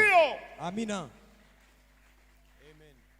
Donc la première retombée, Ni kusema matokeo ya c'est vraiment kwanza la libération ni spirituelle. kuachiliwa, C'est là kuwekwa où je huru voulais kiroho. dire, bien-aimé. Nani hapo nitaka kusema Ceux-là mpendwa, qui aiment les combats spirituels, wale ambao wanapendaka vita vya kiroho, il n'y a aucun problème avec le combat spirituel. hakuna shida ndani ya Mais hizo si vita on vya kiroho, comprend le mystère de la croix, lakini bien-aimé, ukielewa siri ya msalaba, adui l'ennemi, wanasemaka yuko sahihi. mkiswahili wanasema kaye, Adui atakuachililia, il va te ataachilia, lâcher. Il va te lâcher, atakuachilia Na kabisa. akipenda fatane na wewe, Et s'il va continuer avec toi, atameza wembe, il va avaler la lame. de la guerre. ataikalia msumari ya Il va moto. se mettre sur un clou chaud. Farao alipendaka afatane na watoto wa Pharaon Israeli. voulait Et pourtant, il pourchasser venait les déjà enfants d'Israël. d'expérimenter les retombées de la mort de l'agneau, du mystère de la Pâque. wa Israeli walikuwa wameishi hiyo siri ya kazi ya msalaba. Akamwangikia mubahari nyekundu akamalizika. Amen. Les gens qui sont dans le monde mystique, Unajua parfois, watu ambao wanakuwa ndani ya ulimwengu wa nous kisuda voyons des films, nous savons si ils savent ce qu'ils sont en train de faire. wanafanya filamu na tunajiswali, je, wanajua vyenye biko wanafanya? Unakutaka mtu Tu trouves quelqu'un dans certains films, mu biko mafilamu fulani, wanamtupia nguvu za giza, anakuwa tuna msalaba hivi mbele. on lui jette les forces des ténèbres, il a seulement la croix. Et ses forces s'échouent sur cette croix. Msalaba zinashindwa. Ça Vous n'avez jamais vu des films comme ça? Vous Je, savez, mumeona filamu kama hizi? l'homme est spirituel. Unajua mtu iko kiroho, Banamtumia nguvu anatia kwa on lui envoie certaines forces spirituelles. Maintenant, comprenons sa spiritualité. Sasa tuelewe hiyo kiroho. L'œuvre de la croix, Kazi ya c'est une msalaba protection, c'est une ni sécurité. nguzo, ni salama. Kweli mtu mwenye amepatia Yesu maisha yake C'est kwa lui qui a haki donné na Jésus-Christ sa vie. anatembea chini ya maagizo ya Il Bwana. marche selon la conduite de Dieu. Wachawi walikuwa kwa wanashuhudia. Les diables, les Ase témoignent même. wanakiaka busiku kwa Ils disent, la nuit nous venons. parcelle yake yote ishageuka Nous laki. allons trouver que chez lui c'est un lac Wanakiangalia de feu. kesho asubuhi kuko nyumba. Et demain matin, il y a une Usiku maison. walikia wanaona kuko laki. La nuit c'est un lac. Wakachere mwanje walisema sisi mwa walipitaka hapa pembeni Il wakaona y a des pakote kacheri qui avaient kuko kuna témoigné waka ici, moto. qui Wakasema étaient- qui nyumba traversaient ici. inalungula kesho wanakia fika wanakuta kuko. La nuit, ils ont trouvé qu'il y avait du feu ici. Le matin, ils reviennent, ils trouvent que c'est une maison. Walishuhudia kanjo walisema vile. Quand ils témoignaient ici, c'est ça ce qu'ils disaient. Je leur conseille de leur témoignage. Bon, ni ushuhuda yao. Sawa. Sawa. Oui, bien-aimé. Ndio mpendwa, Soyons sérieux. tuwe kabisa watu Ne makini. foulons pas au pied l'œuvre de la croix. Tusikanyagie hiyo kazi ya Deuxième msalaba. retombée. Na matokeo ya pili, Suivez, bien-aimé. fateni mpendwa, Ce jour-là en Égypte, hiyo siku Misri, Dieu ne va pas seulement libérer Israël contre Mungu l'esclavage. hakuokoaka watoto wa Israeli kutoka tu utumwa. Ce même événement va être une opportunité financière pour les Hiyo enfants tukio d'Israël. ikakuwa fursa yao ya kutajirika. Hey, Ndio Biblia inasema hivi. la Biblia dit ceci, Ce jour-là, bien hiyo siku mpendwa, Dieu va dire ceci aux enfants d'Israël. Mungu akaambia hivi watoto wa Israeli, Allez demander des biens aux Égyptiens. mwende muwalombe mautajiri Je vais mali toucher fulani kwa leur watoto wa cœur. Israeli. Ndagusa Ils ne roho zao. sauront pas quelle puissance les a touchés. Hawatajua ni nguvu Ils gani vont vous donner iliwagusa. des objets précieux. Watawapatia mambo ya samani, Leurs bijoux, watawapatia sijui vitu yao ya fedha, leurs trésors Dhahabu. en or, en matière Dhahabu première. zao watawapatia, Ils vont vous donner ça. watawapa hiyo. Bien-aimé, Mpendwa, la croix de Jésus, msalaba wa c'est une grande Yesu opportunité. ni fursa kubwa. Et quand les enfants d'Israël allaient demander des biens, Na wakati watoto wa Israeli il y a un wanaenda omba esprit hizo qui vitu, poussait les Égyptiens. kulikuwa roho ambayo À leur ilisukuma donner ses biens. wa Misri kupana mali zao. Watoto wa Israeli walitoka Misri na Ils sont mabo sortis là-bas avec beaucoup de richesses. financièrement très fort. Kiuchumi walikuwa kabisa wamekuwa C'était na une nguvu. grande opportunité. Ilikuwa ni fursa kubwa. Écoutez, la croix ne renferme pas seulement la libération spirituelle. Unajua msalaba haikuleta tu kazi ya kufunguliwa kiroho. Que dit la Bible? Basi Biblia inasema nini? Des pauvres qui, si riches qu'il était, Kama vile alivyokuwa il s'est tajiri rendu pauvre akajifanya pour que nous maskini soyons enrichis. ili sisi tuwe matajiri. C'est Bible dans ma ville. C'est ce qu'elle dit la Bible. Et ce n'est pas la richesse spirituelle, c'est là. Attends. Haiko sijue utajiri wa kiroho peke yake. C'est dans 1 Corinthiens. Ni ndani ya Wakorinto wa kwanza. Oui, bien-aimé. Mpendwa, 2 Corinthiens 8, 9. Wakorinto Wapili, wa pili 8, 9. sura ya 8 mstari wa 9. Que dit la Bible? Biblia inasema nini? Dans 2 Corinthiens, Ndani ya Wakorinto wa pili chapitre 8, verset Mstari wa 9, je minane. lis au nom de Jésus-Christ. ninasoma katika jina la Yesu Kristo. Car Sababu vous connaissez la grâce de notre Seigneur Jésus-Christ, unaijua neema ya Bwana wetu Yesu Kristo, qui pour vous ambaye kwa ajili s'est yenu fait pauvre akajifanya et maskini, riche qu'il était, ambaye alikuwa tajiri, afin que par sa pauvreté, ili kupitia umaskini wake vous soyez riches. muwe matajiri. Si nous montons un peu Na tukipanda machache au 7e verset, kwenye mstari vous wa allez 7, comprendre qu'il s'agit de la richesse matérielle. utaelewa ya kwamba ni utajiri La wa Bible dit kivyombo. ceci: Biblia inasema de hivi, même que vous excellez en toutes choses, kama en vile foi, mnasitawi ndani ya en mambo yote ndani ya parole, imani, kwa neno, en connaissance, kwa ujuzi, en zèle à tous égards, kwa bidii na kwenye pembe zote, et dans votre amour pour nous, na kwenye upendo wenu kwa ajili yetu, faites en sorte d'exceller aussi dans cette œuvre de bienfaisance. mufanye basi muweze kusitawi vile vile mwa hiyo kazi ya kufanya mema. Je ne dis pas cela pour donner un ordre, Siseme hiyo kwa kupana shurti, mais pour éprouver, lakini kwa kuonesha, éprouver par l'exemple kwa kupitia mfano, du zèle des autres, juhudi ya la wengine sincérité de votre amour. na ukweli Il wa était upendo wenu. en train de parler des dons. Alikuwa nasema kupana, Si kujua vous kupana. lisez le titre de ce 8e chapitre, c'est les instructions sur la collecte. Kama mnasoma kiini ya hiyo usomi, wanasema shurti kwa ajili ya kupana. La croix, kutoa c'est mchango. une opportunité aussi. Msalaba ni financière. fursa vile vile ya kutajirika. Ndio. Mateso ya Yesu, msalaba.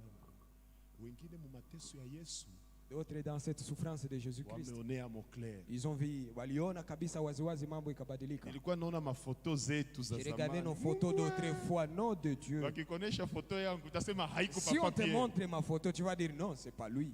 On dirait nilikuwa hapa hivi. On dirait nilikuwa Ni kama sawa nilikuwa natafuta meza machafu. sio kama ilikuwa ni gene mingi kama Sijui kama nini. ilikuwa On kufunga dirait nilikuwa sana. hapa hivi. Ni kama vile Nakwambia, nilitaka zile kumeza foto machafu. tutaziskane ku 30 anniversaire tutazipika. Kusijue kwa hii kusherekea mwaka wetu wa makumi Wanakwambia tatu si angalia tutasema. hapa, utasema bongo. Tunasema angalia picha ya mzee fulani, Sasa utasema mimi naona hapana. foto ya leo. Na wakati Nasema, naona picha ya mateso ya leo. Yesu, Inasema- machafu inatokea hamo. Amen. Amen. Ndio, Ni kweli. mu mateso ya Yesu, Dans la souffrance de Jésus-Christ, wengine Donc- bameonea ils se moclair. sont enrichis dedans. Je vous dis, la croix, c'est une opportunité financière, Ninakwambia bien-aimés. msalaba inaleta fursa Ce kabisa jour-là en kutajirika. Égypte, Hiyo siku Misri, le jour de Pâques, de la Pâques juive. siku ya Pasaka ya Wamisri, Hey. ndio Non seulement ils étaient libérés de l'esclavage, kweli waliokolewa mais toka walitoka utumwani, kule na pesa na dhahabu lakini wakatoka avec de à cause richesse, de la main de Dieu. sababu ya mkono wa Mungu. C'est pourquoi je veux que nous puissions changer notre façon de Ndio voir les maana choses. ninapenda tubadilishe namna yetu ya kutazama Yesu mambo. atupatiake vya kiroho tu. Dieu ne nous donne pas seulement ce qui est Alikufaka spirituel. msalabani. Il est mort à la croix. Le plein salut, le salut en abondance, kiroho na kimwili. Wokovu kabisa yote katika utele wake ni kiroho na kimwili. Nataka niambie mtu Je mmoja. vais dire ceci à quelqu'un. Alishakamaliza na Il weye, a fini avec alishakamaliza toi. na mie. Et il a fini avec moi. Vinakuona, vinaniona. Ça te regarde. Ce Vingine ni kazi yako na kazi qui yako. reste à faire, c'est ce que tu dois faire et ce que je dois faire. Le spirituel, c'est le spirituel qui influence le physique. Ni kiroho ndio inavutiaka kimwili. On prie pour ces entreprises. Mtu anaombeaka viwanda vyake. Usikusema ndaombea tumeshangu ya kiroho. Usiseme je vais prier pour ma vie Kazi zangu spirituelle. vile ni vya kimwili. Mais l'œuvre On de mes prie mains, pour ça, son c'est emploi. Il faut kuombea kazi On yako. prie pour son travail. Unaombea kazi On yako. prie pour ses affaires. Unaombea On viwanda prie biashara pour ses vyako. business, bien-aimés. Unaombea sijue On prie biashara pour ses yako. projets. Unaombea miradi Même yako. kuombea pesa Prier haiko pour l'argent, kimwili. ce n'est pas quelque chose de charnel. Hier, je vous ai donné l'exemple d'une dame Jana qui est partie nilikupatia devant mfano Dieu demander une parcelle. ya mama ambaye alienda mbele za Mungu kumwomba kiwanja. Na Mungu akamupa hiyo Et Dieu lui a kimuujiza. donné cette parcelle miraculeusement. Mungu apanake tu matunda ya Roho Dieu ne donne Mtakatifu. pas seulement le fruit du Saint-Esprit. Mungu anapanaka vile vile na pesa. Dieu donne aussi de l'argent. Akaambia watoto Israeli, Il a dit juu aux enfants msiende d'Israël, kuwa maki kule, Pour aller mwende mulombe être wale des wajua pauvres dans le wakopesha. désert, allez demander aux Ndabatia Égyptiens. moro baba. Je vais mettre un cœur qui vont les pousser à vous donner. Sawa, wache tu ya kimwili. Et toi, bah, Sawa. Alors, exploitons, capitalisons toutes les opportunités, tous les moyens que Dieu met à notre disposition. tuweze kufaidika na sijue njia zote ambao Bwana La ametia Bible kwetu. dit, Biblia inasema Ce hivi, que aura semé l'homme, il le ile ambao recevra. mwanadamu atapanda. Tu ndio as une atavuna. occasion de semer financièrement. Umekuwa Sème. na fursa ya Tu kupanda vas kipesa. moissonner. Utaweza kuvuna. Niko na shuhuda moya. Mimi Ninakuwa na nitawapatia kayo siku Je ingine. vous les donnerai une autre fois. Dieu. Mungu anaweza kuambia seme, Dieu peut te donner et Dieu peut te dire. Sasa mtu anagusia hapa anasema mapasteri wa kanisa za Reveil Wakati hapa. mtu anataka zungumzia hiyo, anasema hao wachungaji wa kanisa za Tu peux uamsho. avoir $2000, Dieu te convainc de donner ça. Unaweza kuwa na $2,000 ya Kimarekani na Mungu anakuhakikishia uyapane. Sitakwambia utoe. Kama ukikuwa convaincu, ne le fais jamais. Je ne vais pas te demander Sawa. de commencer à donner l'offrande. Je ne te dirai jamais de faire quelque chose pour laquelle tu n'as pas été convaincu. Hautaona matokeo. Mie sitakwambiaka ufanye kitu ambao haukuhakikishwa, sababu hautaonaka matokeo. Nishona mtu mwana patia Mungu Moi j'ai déjà vu quelqu'un qui avait donné à $1,800. Dieu $1,800. Mungu akamrudishia plus de 10 fois. Mungu akamrudishia zaidi ya mara 10. Haiko histoire. Sio historia ambao wamenieleza. Je vous dis, Nawaambia, parfois il y a des témoignages unazona ni unangoya na tena. mashuhuda zimoya unaanza kusema ni Oui, bien aimé. zungumzie ama La nitoboe Bible ama. nous donne des moyens. Tu sèmes, tu vas moissonner au centuple. Kile ambacho unapanda utakivuna mara elfu. Hapana négliger baraka za kimwili. Usizarau baraka Pasaka, dans la muko vile vile baraka il y a za aussi kimwili. la bénédiction matérielle. Lors de la libération en Égypte, il y avait Siku. aussi une opportunité financière. Siku ya kufunguliwa huko Misri kulikuwa vile vile Le fursa ya Seigneur s'est kipesa. fait pauvre pour que toi et moi soyons Bwana riches. alijifanya maskini ili leo wewe uwe tajiri. Na zile baraka za kimwili ziko tu Et za ces pesa. bénédictions matérielles, Meme kwa afya. hata kiafya, La Bible dit par ses meurtrissures. Biblia nous inasema sommes kwa guéris. vidonda vyake Yesu alikuwa tunaponyeshwa. wanampiga kumsalaba. Wakati ile Biko était en train wanamtosha d'être vidonda. flagellé. Biko Il était wanamulumiza. en train d'être Et flagellé. nous avons maintenant la puissance de guérison. Si tunapata nguvu ya uponyaji. Ukibiamini Si tu inakuwa crois, vyako. cela ça devient ce qui Ukibizarau sawa vinabakia vya na wengine. ukizarau sarese C'est la même chose en Égypte. Na ni hivyo hivyo Wale huko wenye Misri. walitiaka damu C'est là qui ont mis bakaona les sang ulinzi. sur les lanto- Benye lanto. bakutiaka damu Et c'est là qui ont aseme, négligé. ah, hii mafente za Kasema, Musa hizi. Hii vitu vya Musa Musa hivi. naye iko na vyake ase damu damu. Ces histoires du sang. Benye balineglijaka kutia C'est là qui damu avait négligé kulipa cela. damu. Kifo iliingiaka. Et la mort était passée chez eux. Ndio. Inategemea tu wewe mwenyewe. Inenenda ngizo. Ukizarau nasema Si tu dis, hii kwa nimero ya wafia hii hapa. hapa tu ni Sawa. kutuweka weka moyo hii. Utaendelea na kusema ni manimero Tu no. vas dire que nous sommes en train de Ces multiplier. jours-là, Hiyo siku, ceux-là qui avaient négligé d'appliquer les wale sang, ambao hawakutiaka la damu kwenye mort vijiji, s'était abattue dans leur famille. mauti kaingia kwenye jamaa. Et ceux-là qui avaient appliqué le sang, Na hao ambao walipaka ils avaient damu expérimenté la protection. wakaishi ukingo. Ile ile bidonda ya Yesu Le même meurtrissure itakuwa de notre inaponya Seigneur va guérir wengine, les mais autres. kama wewe uyamini, Mais si toi tu ne le crois pas, basi. ça te regarde. Ah oui, c'est la parole de Dieu qui le dit. Ni neno la Mungu ndio inaisema. Papa Baltazar atupatia kwa shuhuda yake. Papa Balthazar nous Sasa avait unamwambia témoigné. arudie kunyumba Quand on akasema lui avait yeye dit d'aller dire à Yes, Dieu, tarudia assez de la kupale- maison, kupale ni il ndefa va ku- dire pour aller où? asiendelaga dunia Va dire à Dieu. serie niendelaga dunia Je vais shuniende aller dire à Dieu pour aller où? siaenda Je n'irai pas. naenda kukanisa Je vais à l'église. mpaka leo Ça fait 22 ans. alisemaka tu bana mie sitaenda kupale Akasema, mimi moi je naenda ne rentre pas à la kukanisa maison, je vais à l'église. kwa vidonda vyake Par ces meurtrissures, tumepata nous uponyaji. sommes guéris. L'œuvre de la croix Hiyo kazi ya renferme msalaba aussi la bénédiction physique. italeta baraka vile vile za kimwili, Ce n'est pas seulement la bénédiction sio spirituelle. tu baraka za kiroho. Mwile mateso Ndio. ya Yesu grand. Dans cette souffrance de Jésus, Nezonia moclair hata financièrement. unaweza pata sijue kutajirika. Et l'illustration que la Bible nous donne c'est Joseph d'Arimathée. Alama ambayo Biblia inatupatia ni huyu Yusufu wa Arimateo. Akatosha kaburi yake. Yeye akapana Akaitolea Yesu. kaburi lake akaliazima Yesu. Après 3 jours wakamrudishia. Baada kaburi ya yake. siku tatu wakamrudishia kaburi lake, Ikageuka objet de tout. ikabakia fasi ambao watu wanalipa ili Kila wakuje mtu kutazama anapenda hiyo ndio fasi. nisikie ile kaburi iko wazi. Watu wanataka kwenda Nasona tazama. kiona unaanza tosha la. Na mbele uione hiyo Unaanza kaburi, li- unalipa kwanza Kama pesa. mpa leo la rizikali zinatoka. Hata Sio leo watu kondone wangali le beau wanalipa. ya Joseph d'Arimathée. Ilikuwa tu hiyo kazi ya Yusufu wa Mtu Arimateo. hawezi pata kizazi yake Ni kama juu- ba petit fils yake bangali wana bénéficier kana ile la. Amen. Investissons dans l'œuvre de la croix. Tuweke mali zetu ndani ya kazi ya msalaba. Unakuwa kwa mgumu kutolea. Toi tu as difficile à donner à Dieu. Zako Toi ton argent, moya 10 isijue. 1/10, Zako. tu ne fais pas. Sadaka asijue. L'offrande Zako que tu majengo dois aijue. Tu ne contribues pas à la Sikwambii, sikuforce. construction. Mais Sikukaze. nakwambia, bengine baliingizaka sabu Mais les kazi autres ya ont mis leur msalaba. argent dans l'œuvre de la croix Wakaona clair. et ils ont vu clair. Joseph d'Arimathée, Huyu Yusufu angelikuwa angali anakuwa leo s'il était vivant, kama anaenda ku gouvernement Israeli, tasema wala il devait unipe se pourcentage présenter au bwana, ministère ile des bon Finances et ilikuwa demander kayangu. sa part, kuomba yake Donnez-moi pesa. un pourcentage. Munipatie basi na Si mimi. nous investissons dans l'œuvre de la croix, Tukitia ndani ya kazi ya Mungu pesa yetu, je vous dis, ninawaambia nous moissonnerons par milliers. tutavuna kimilioni. Ne négligez jamais l'aspect physique. C'est vrai, Usizarau, tuko tunaenda mbinguni. sijue mambo ya kimwili, hata kama tuko tunaenda mbinguni. Abraham, alikuwa katajiri, il était riche, Mungu alimsaidia. Dieu l'avait aidé. Ayons cette mentalité-là. Tuwe na hiyo hali ya kufikiri. La Pâque en Égypte, Hata Pasaka c'était la huko Misri libération ilikuwa et une kufunguliwa opportunité même financière. na fursa ya Yesu kutajirika. kifo yake kumsalaba Jésus Christ samora la croix, inatupatia utajiri, ça nous donne aussi le fait inatupatia d'être riche, uponyaji, ça nous donne la inatupatia guérison, ushindi wa ça nous donne la kiroho, victoire, inatupatia uzima wa ça nous donne milele. la vie éternelle. Voilà pourquoi le Seigneur avait dit tout est accompli. Ndio maana Yesu alisemaka yote yametimia, yote yamekwisha. On acclame très fort. Tunashangilia sana. Bien-aimés, Mpendwa, recueillons-nous. tuinamishe vichwa vyetu. Je vais nous dire ceci.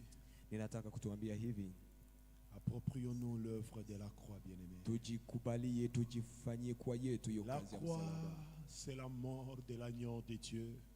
Msalaba ni kufa kwa mwana C'est kondoo à la wa Mungu. croix où le sang de l'agneau avait coulé. Ni msalabani ndiyo damu ya mwana kondoo ikatiririka. Bien-aimés, cette œuvre de la croix Mpendwa, hiyo kazi ya msalaba a déclenché notre libération dans l'esprit. ilifungua ufungulivu ndani ya maisha yetu Quand ya tu kiroho. t'appropries l'œuvre de la croix, Wakati unakubali hiyo kazi ya msalaba, les forces de l'ennemi sont en débandade. nguvu za adui zinakimbia kimbia ovyo Ils ovyo. fuient, ils quittent ta vie, Wanakimbia ils ovyo prennent ovyo. fuite. Wanatoka ndani ya maisha yako wakikimbia ovyo ovyo. Bien-aimés, Mpendwa, c'est un mystère. ni siri, Ce n'est pas une compréhension mathématique qui sio kitu va ambayo nous aider. utaelewa kupitia hesabu Mais za akili yako, approprions-nous l'œuvre de la lakini croix. ukubali hiyo kazi ya Je vous dis, ce msalaba. jour-là en Égypte, Ninakwambia hiyo siku c'est là Misri, qui pouvaient chercher à philosopher. wale ambao walitafuta kutumia fikra Oh, zao, c'est les mains, tu vois un agneau. Je, Oh, kwa c'est kupimwa les tu mwana kondoo mains en tu. aspergeant du sang sur les kwa linteaux. kupaka tu damu kwenye Il vizingiti serait mort.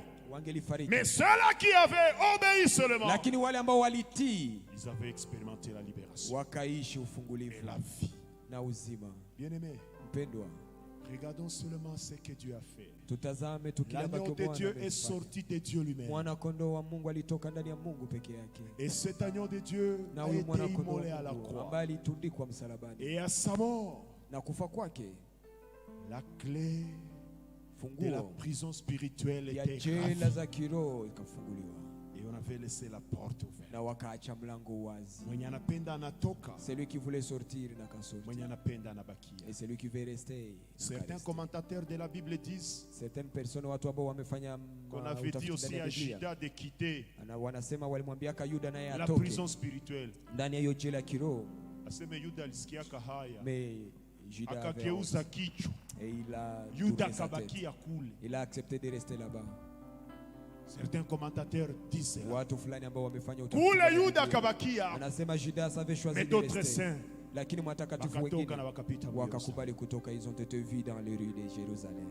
Bien-aimé, Mpendwa, c'est à toi de choisir. ni kwako kufanya Tu chaguo. t'appropries l'œuvre de la croix Unakubali kazi ya et tu msalaba expérimentes la na libération. unaishi ufungulivu. Avant de continuer, Na mbele tuweze kuendelea, je vais dire à quelqu'un, ninataka nimwambie mtu, si tu comprends le besoin d'inviter Jésus-Christ dans ta kama vie, unasikia haja kumwalika Kristo ndani ya si maisha tu yako, comprends l'importance kama encore umeelewa d'invoquer umuhimu l'œuvre tena de ya la kuita croix kazi ya maintenant, msalaba saa hii, je vais t'inviter à te présenter ici devant et on mimi va prier nitakualika ensemble. uweze kuja hapa mbele na tutaweza kuomba pamoja. Si quelqu'un veut dire, Seigneur, je suis aussi là, Kama mtu atasema Bwana, j'accepte nami que niko tu es hapa, mort pour moi, ninakubali ya kwamba ulikufa je msalabani crois kwa ajili yangu, à l'œuvre de la ninaamini croix. kazi ya msalaba. Tu es l'agneau de Dieu. Wewe ni mwana Tu kondoo as wa accepté la Mungu, mort pour que moi je sois ulikubali kufa ili libéré. mimi niweze Tu as kuwa versé huru. ton sang pour Ulimwanga que damu je sois yako ili purifié. mimi nitakasike. J'accepte. Ninakubali, J'ouvre la porte de ma vie. ninafungua mlango wa roho Entre dans yangu. ma vie, Seigneur. Ingia ndani ya Je maisha yangu, t'accepte Bwana. comme Seigneur et Sauveur de Ninakubali ma kama vie. Bwana na Mwokozi wa maisha yangu. Bien-aimé, Thank you, Father, Approprions-nous l'œuvre de la croix. Bwana mpendwa, tukubali kazi hiyo ya msalaba. Disons, Seigneur, je te reçois dans ma vie. Sema, Bwana, ninakukubali ndani ya maisha J'accepte yangu. l'œuvre de la croix. Ninakubali kazi ya Je msalaba. m'approprie cette œuvre de la croix, Ninakubali, Seigneur. ninafanya iwe yangu hiyo kazi ya msalaba. Tu as accepté la mort pour moi, Seigneur. Ulikubali kufa kwa ajili yangu Bwana, Pour que je sois libéré. ili niweze kuwekwa Pour huru, que je sois libéré de l'emprise du ili diable. niweze Pour que je kuwekwa sois huru na hiyo libéré mikono ya de tout shetani, lien des forces ili de niweze ténèbres. kufunguliwa na hiyo minyororo yote ya adui. Tu as livré publiquement un spectacle. Bwana, ukawatoa nje hadharani Les dominations et les hiyo autorités. manguvu yote na En mamlaka, triomphant d'elles par la croix. ukishinda msalabani. Ces jours-là, Hiyo siku quand tu rendais l'âme, il y des Wakati bandades ulitoa dans roho. ce jour de mort. kukakuwa La kufarakana chaise kwenye du diable s'était renversée. kiti ya shetani, Il avait pris ikageuka, fuite. akakimbia, Et les prisonniers étaient libérés. na watu ambao walikuwa ndani ya C'est ufungo là qu'ils wakaachiliwa, détenaient emprisonnés. na Ils wale étaient ambao walikuwa libérés. wanawafunga wakatoka. Ora sandari bakura shikara bara bara bara bara. Sandari bakura shikara bara bara bara. Père, laisse que ton sang, Bwana, acha kwamba damu Love yako tes ioshe enfants. watoto wako. bien-aimés, nous allons prier ensemble. Mpendwa, tunaenda kuomba pamoja. Je vais nous inviter Nitawatualika à prier ensemble. tuombe pamoja. Disons, Seigneur Jésus, Sema, Bwana Yesu, je crois que tu es mort pour moi, pour me sauver, pour me réconcilier avec mon Créateur. Maintenant, j'invoque ton sang pour me laver de toute iniquité. Bwana Yesu, ninaamini kwamba ulikufa msalabani kwa ajili yangu, kwa ajili ya kuniokoa na kuniambatanisha na muumba wangu. Unioshe kwa damu yako, unisafishe toka kila uovu. Nisamehe Bwana. Ninaamini ufungulivu wako. Ninaamini kwamba nimefunguliwa kupitia kifo yako msalabani. Ninaamua kukufuata, kutembea ndani ya maagizo yako kila siku ya maisha yangu. Asante kwa kifo chako msalabani kwa ajili yangu. Asante kwa wokovu umenipa. Mwamba uliopasuka, ninajificha sasa ndani mwako. Adui hatapataka tena nafasi kwa maisha yangu. Nimewekwa huru. Asante Mfalme, nipe na mimi kufaidika na kazi ya msalaba, kiroho, kiafya, kipesa, kiroho na kimwili. Nipe na mimi kufaidika na kazi ya msalaba. Acha tuombe Mungu. Baba, katika jina la Yesu Kristo, ninawaleta wapendwa wako mbele zako. Unajua kila mmoja Mfalme, siku ya leo amekamata decision ya kuamini kazi ya msalaba na kujiaproprie, kujikamatia kazi ya msalaba. Bwana, acha sasa kila mmoja experimente uhuru, liberation kiroho. Kila mmoja experimente kusafishwa kwa maisha yake kiroho na kimwili na kufichwa mikononi mwako. Natoka siku ya leo kila mmoja aishi ushindi wako. Na adui akitaka kumfuata kama siku ile Farao alipenda afuate watoto wa Israeli, aanguke ndani ya mitego yake mwenyewe na angamie na kuwa hors d'état de nuire jamais. Bariki watoto wako, kubali wafichwe mikononi mwako, wafunikwe na damu yako. Acha kila mmoja wetu abenefisie na baraka zote ulizoachilia kupitia kazi yako kwa msalaba. Uliposema yote yamekwisha. Bariki kila mmoja, tunashangilia jina lako.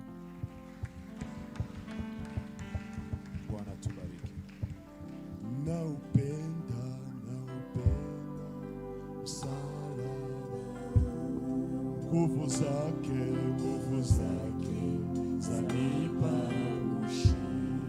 Msalaba, msalaba na ukumbatia, hata nitakapopata na upenda msalaba, nguvu zake zanipa ushindi. Msalaba na ukumbatia, hata nitakapopata. Merci Seigneur pour l'œuvre de la croix. L'œuvre de la croix nous réconcilie avec les créateurs. L'œuvre de la croix prouve le grand amour de Dieu pour nous. Ce jour-là, tu avais dit, il n'y a point de plus grand amour que de donner sa vie pour ses amis. Par l'œuvre de la croix, tu nous as prouvé ton plus grand amour. L'œuvre de la croix inaugure notre libération spirituelle. Aussi l'œuvre de la croix, c'est une opportunité financière de bonne santé pour nous. Merci pour toutes les richesses de l'œuvre de la croix.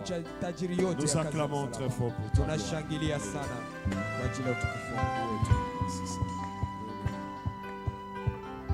Pendant que les hommes de Dieu, le pasteur approche pour apprêter la table du Seigneur, je vais nous inviter seulement à être en train de remercier le Seigneur pour l'œuvre de la croix.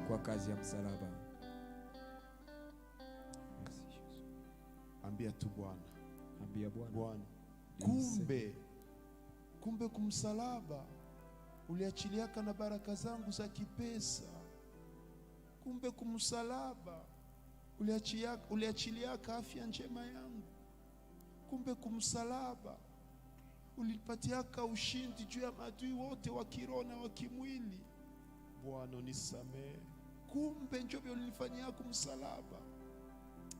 Bwana asante kwa kazi ya msalaba. Umeniambatanisha na Muumbaji. Umenionyesha upendo wako. Il n'y a pas de plus grand amour que de donner sa vie.